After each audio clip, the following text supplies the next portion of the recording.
Hey, what's happening? Thank you for listening to Operation Agency Freedom, where we are bringing you top secret advice from the world's most badass digital agency owners and influencers. These amazing men and women are sharing their stories of how they have built 6, 7, and 8-figure digital agencies and how you can too. My name is Chris Martinez, CEO of Dude, where we help digital agencies by giving them the people and the processes so that they can scale profitably. Today, I am joined by a young man who is just crushing it, Nathan Hirsch from Freeeup. And if you haven't heard of Freeeup, you are going to learn a lot about them today, and hopefully you'll be able to use them in the near future. What's up, Nathan? What's up, Chris? I'm excited to be here. Yeah, good to see you, man. I think you interviewed me on your podcast. Maybe was it last week or the week before? Man, it's all the weeks are just blurring together. Time's going by fast in 2019. Very, very, very true. Well, I'm happy to return the favor and give you an opportunity to talk about your story. And we're going to dive all into Freeeup and what you're doing, the amazing things that you're doing there in a second. But we always like to start off every episode with a quick little discussion about, something from your past, kind of like a roundtable discussion topic thing. And one thing that we learned about you that was super interesting to me is that both of your parents were teachers.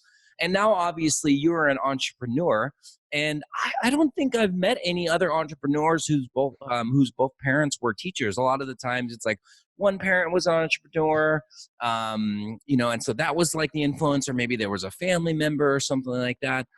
And teachers, you don't typically associate with entrepreneurship. And, I don't know if you're on social media right now, you do see a lot of bashing of like higher education from a lot of their influencers. So talk about that, man. What was life growing up with two teachers? And then how did you translate that into becoming an entrepreneur? Yeah, so I grew a great relationship with my parents. They're actually coming next week.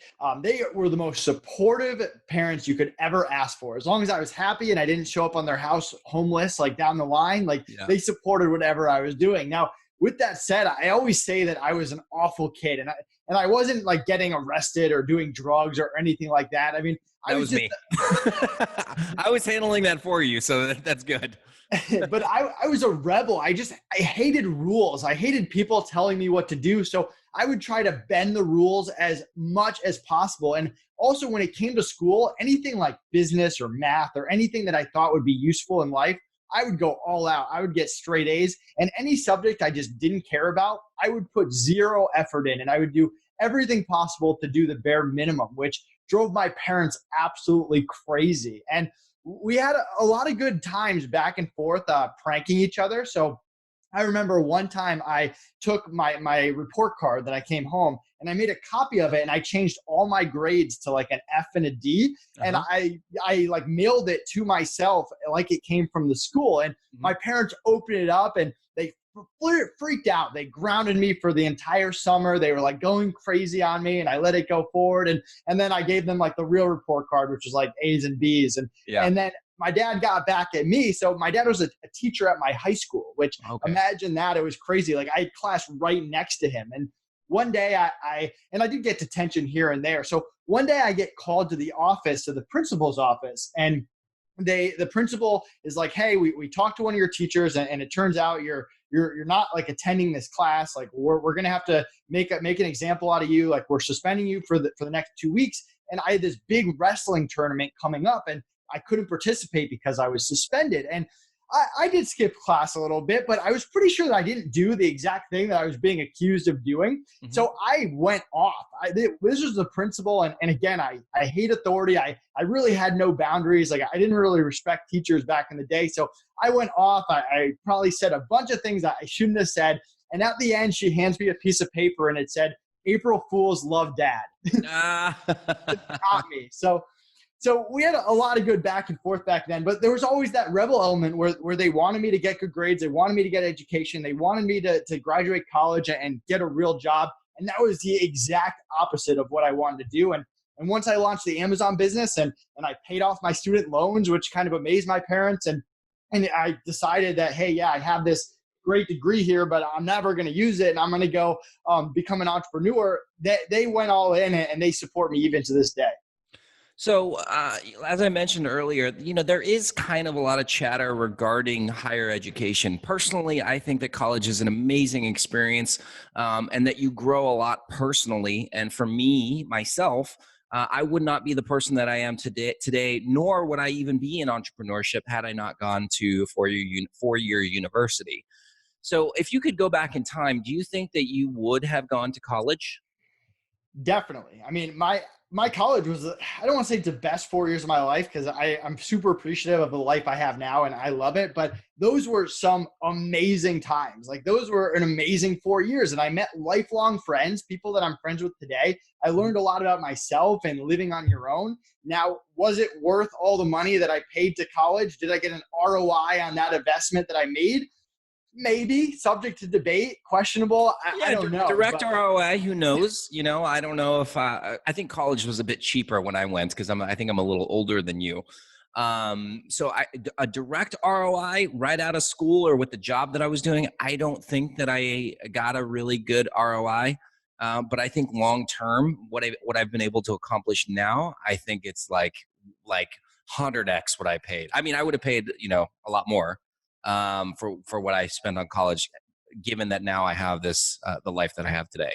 right. And I had Alex Sharfin on my podcast, and he went on this tangent about how you should never get a degree in entrepreneurship and it's a waste of money. And as soon as he was done, I was like, that's my degree in entrepreneurship right there. And Really? yeah, it was hilarious. But I mean, it's absolutely true. Like, everything I learned about entrepreneurship was like 5 years behind what was happening. Like, it was the boom of e-commerce and Amazon and digital marketing. And they weren't talking about any of that stuff when I was going through it. So there was certain stuff that was helpful, like learning how to do your books properly. Like, I'm really happy I learned how to do that back in the day, but a lot of the other stuff just didn't really apply.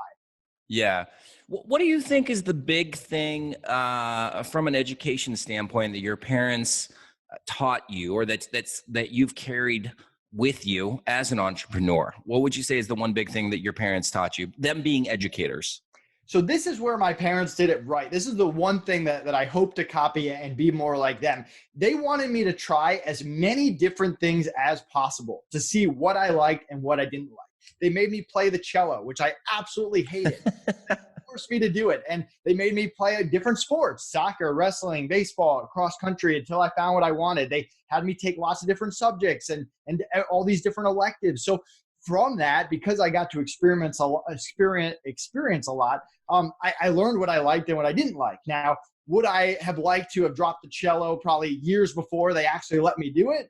Yes, but they kind of let me experience a lot of different things. And then once I figured out what I wanted, they were very supportive to that. That's awesome, man.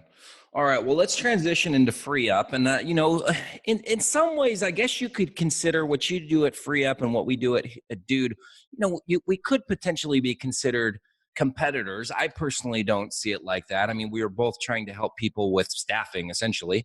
I absolutely love your model. I think that you've created a fantastic platform. And I think for, like the right people, obviously, the testimonials speak for themselves. So let's talk about Freeeup and all the amazing things that you guys are doing on your platform.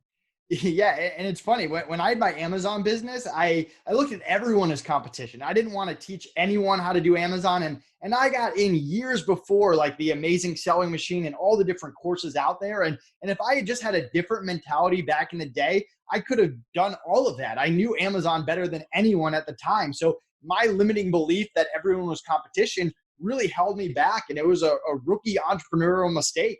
Yeah, And for now sure. I'm like you. I mean, I love meeting with competitors. Like Jeff Hunter, he's a competitor. He's a great guy. I met him at Trafficking Conversion, but we had been talking for a year before, and I've got nothing but good things to say about him, about you, about your Tasker, which is another one in the Amazon space. So, yeah, I mean, for me, there's always different ways to collaborate and help each other. And with Freeeup, I really built it based on my own hiring needs. I was a 21-year-old e-commerce seller figuring out entrepreneurship for my first time, and Mhm. it was so hard to hire people. I mean, no one wanted to work for me. I was 20, and college kids were so unreliable. I learned that pretty Yes. quick. So I got thrown into the remote hiring world, the Upworks, the Fivers, and I quickly got sick of them. And I always just thought, like, what would be a better marketplace if I could build it? And I tried to take everything that I didn't like and turn it into what I did. And so with Freeeup, we get thousands of applicants every week, virtual assistants, freelancers, agencies from all over the world. We vet them. We take the top 1%, let them in, make them available to clients quickly whenever they need them by putting in a request and not having to browse. on the back end, 24/7 support in case they have even the smallest issue, and a no turnover guarantee. If they quit for any reason, we cover replacement costs and get them a new person right away. So that's really how we're different: the pre-vetting, the speed, the customer service, and the protection. That's awesome, man. What are some of the top things that people are coming to Freeeup to find? Like, are they looking for web development, design, Facebook ads? What would you say are the top three? Yeah, it's such a hard question. I mean, we get 50 to 100 new requests a day that are all over the place with From no people rhyme who or need to reason. hire, you get like 50 to 100 from people who need to hire somebody. Is that Yeah, correct? these are requests that go to our project board. So, I mean, it could be like customer service or VA work. I mean, lots of people are hiring virtual assistants in the Philippines. So that's obviously a common one. Anything content related, whether it's graphic design, video editing, content writer, social media. And then you got the high level stuff, the ads, whether it's Google or Facebook or Amazon PPC or different experts to build click funnels. So we have over 100 skill sets on our platform. There isn't like that one thing that we specialize in. We try to be very diverse. And I mean, we might go 2 weeks where everyone wants an Instagram expert, and then we go another 2 weeks where no one wants an Instagram expert. A lot of times it's tough to figure out the rhyme and the reason behind the request.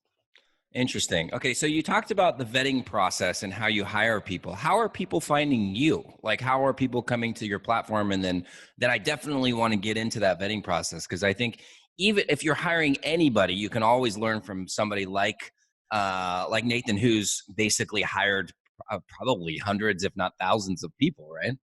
Yeah. It's funny when like I came up to people came up to me at traffic conversion. They're like, "Oh, I love your marketing plan. Like you're such a good marketer." And I don't look at myself as a marketer at all. Like I don't know the first thing about marketing, and I like to throw stuff against the wall and see what sticks. And for me, what was very effective was creating a referral program right off the bat. So anyone you refer, you get 50 cents for every hour that we talk to that we build to them forever. And people were talking about us at different conferences and all over the world. So that was kind of cool. And we get lots of referrals. Podcast has been huge. I've been on over 150 podcasts and getting in front of different audiences at different times. Working with influencers has been big. We work with a lot of big influencers in the e-commerce and the marketing space. And I mean, because of really those three things, we spent zero money on marketing for the first year and a half of Freeeup, growing from $5,000 to $5 million in revenue. So now we do a lot of other stuff that's more paid. We run Facebook ads and Google, and we have our blog, and we hire writers and we do Instagram and different social media stuff. But for me, the core of our company is the referrals, the podcasts, and the influencers.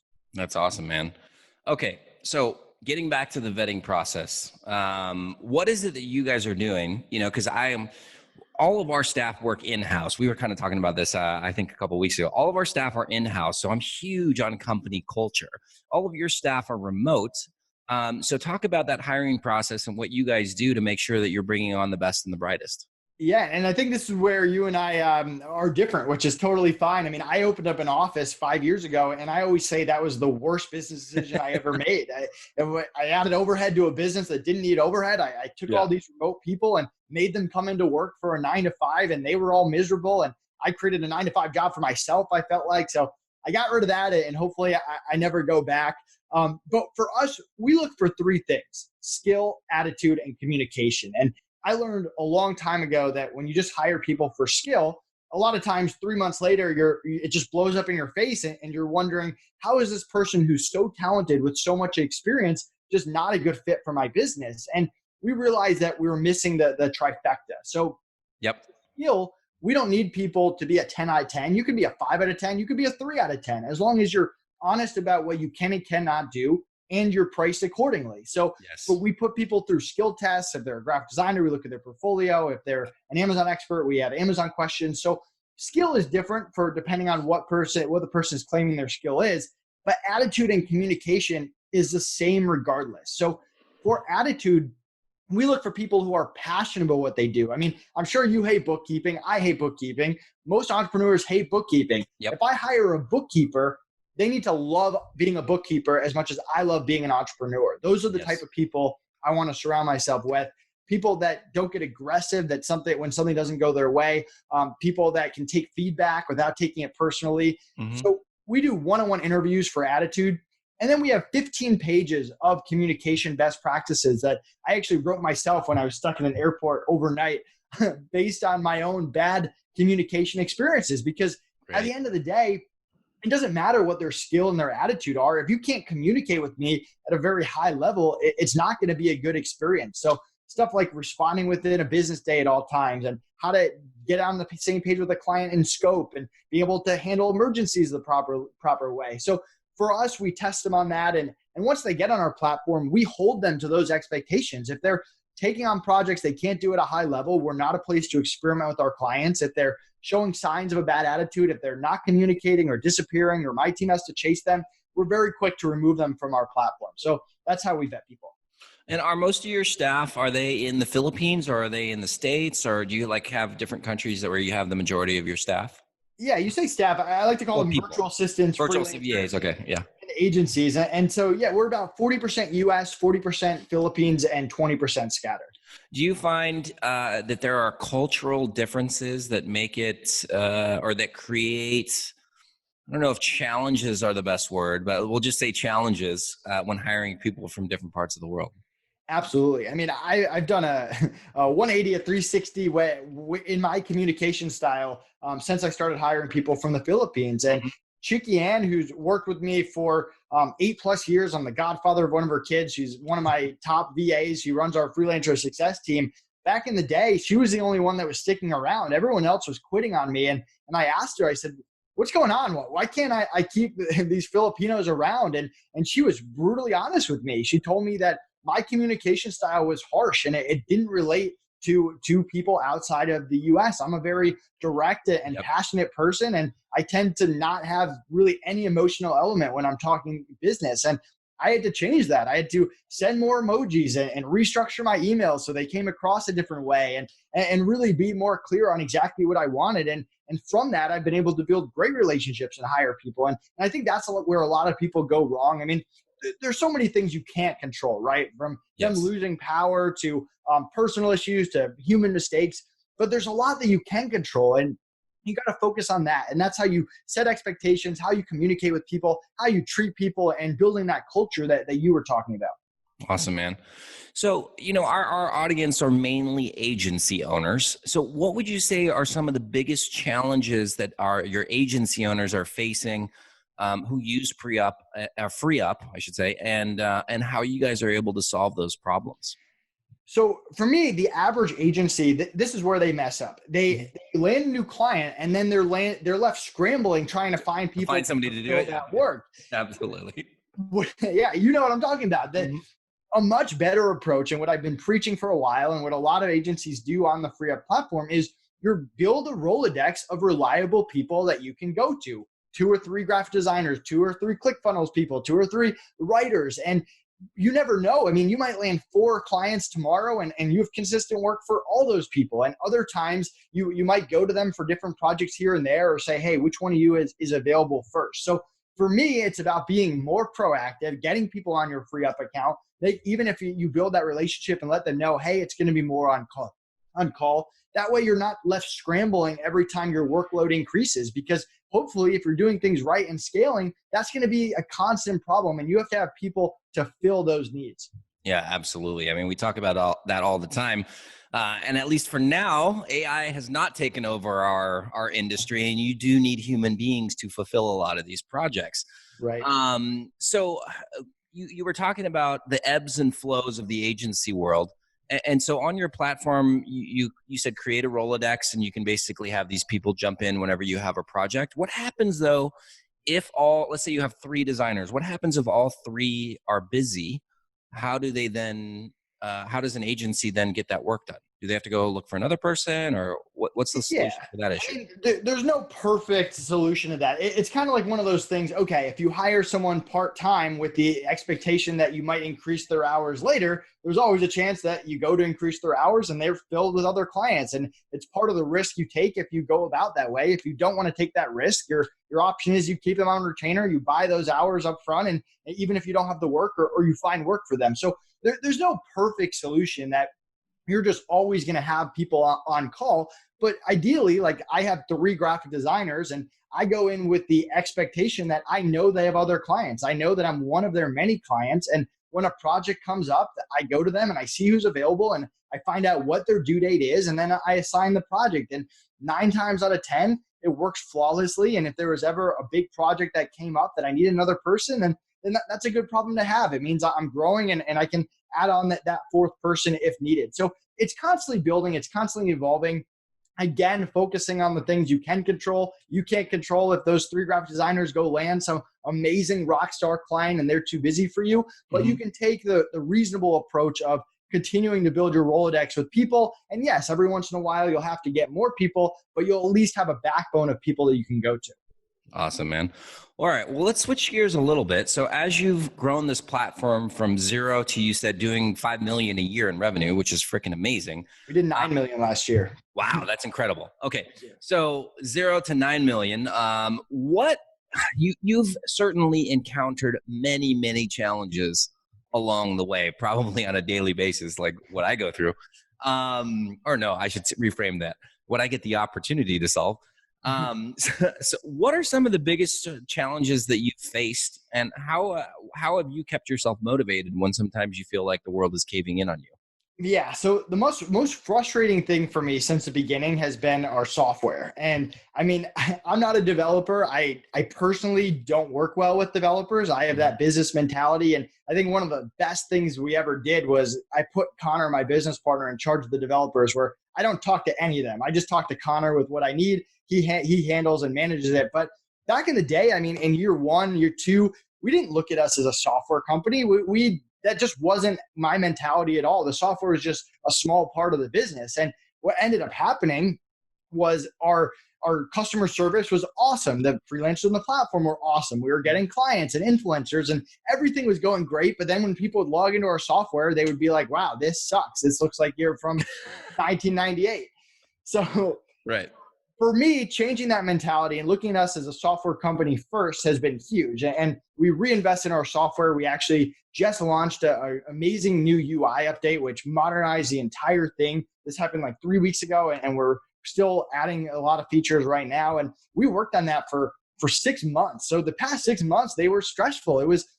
There's nothing worse than hearing from a client like, oh, I love Freeeup, but your software sucks. Like I would hear that all the time. So it's something I'm super pumped about now. And it's definitely something that's been frustrating for the past year and a half, but it's an ever evolving thing. I mean, you never run out of software features. I could invest $2 million in software tomorrow and there'd still be more features that I want to build. And I can't compete with Upwork and Fiverr with their software budgets. So it has to stay a focus, but it does become one major part of the other major parts of the business.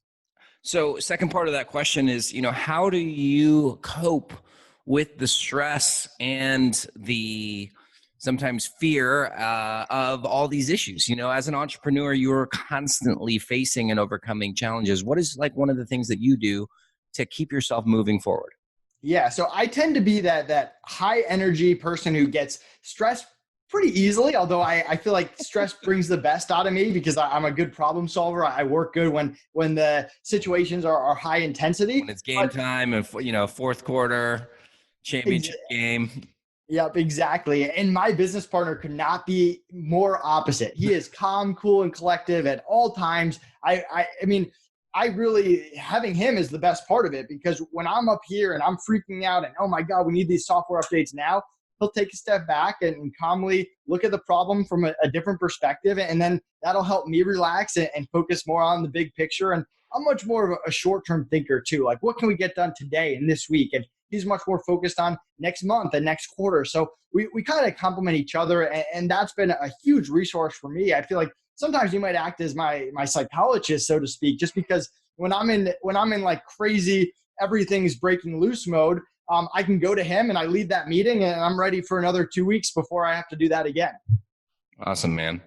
So you have your partner to basically to lean on for those stressful times. That's awesome, man.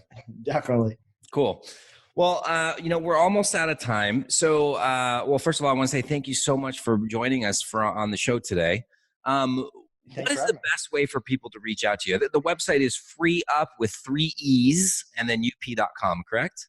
Yeah, so if you go to freeup.com with 3 E's, my calendar is right at the top. If anyone wants to book a meeting with me, mention this podcast, get a free $25 credit to try us out. You can create a free account, free to sign up, no monthly fees, no minimums. You can stop using us at any time. It's in our best interest to get you people you like. You can check out my podcast that I had you on called The Outsourcing and Scaling Show, the Freeup blog, the Freeup YouTube channel, and I'm probably one of the easiest people to contact on any social media channel. So feel free to reach out to me. All right. And then the second question is, who is the perfect person to reach out to you today? Like if somebody's listening to this and they were like, I really like what he has to say, who's the perfect person to contact you like literally right now? Yeah, I would say if you're a business in that 500,000 to 5 or 10 million range that has some experience maybe outsourcing before, maybe hasn't had a great experience or is looking to do it more efficiently or get access to better resources, whether you're an e-commerce store or a marketing agency or some other online business that you're looking at, that's what you're looking to do, we're probably the perfect fit for you. Awesome, man. Well, thanks again for joining us on the show. Again, we've got Nathan Hirsch from Freeup.com. And to all of our listeners, thank you guys so much for tuning in today. And make sure that you return next Thursday and every Thursday for the next episode of Operation Agency Freedom. Hasta luego.